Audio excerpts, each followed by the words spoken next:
আজকে আমাদের জীবনের একটা খুব গুরুত্বপূর্ণ কথা বলবো, যেটা সবার চলার পথে অনেকটাই সাহায্য করবে। সব মানুষকে বিশ্বাস করে সব কথা বলে দিতে নেই। সে হয়তো তোমার বিশ্বাসের সুযোগ নিয়ে তোমার থেকে সব কথা জেনে নিচ্ছে একটাই কারণে, তোমার দুর্বলতাকে খুঁজে বের করার জন্য।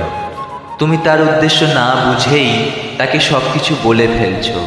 সে যখন তোমার দুর্বলতাটা জেনে যাবে, তখন তাকে তুমি কোনোভাবেই আর তোমার আয়ত্তে রাখতে পারবে না।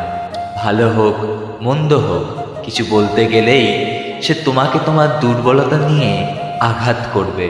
মানুষকে বন্ধু বানাও, মানুষকে বিশ্বাসও করো, কিন্তু কাউকে বিশ্বাস করে সব কিছু বলে ফেলো না, বিশেষ করে তোমার দুর্বলতার কথা। আজকের এই পর্যন্তই।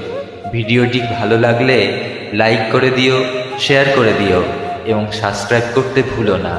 আর অবশ্যই কমেন্ট করে জানিও যে ভিডিওটি তোমাদের কেমন লাগলো।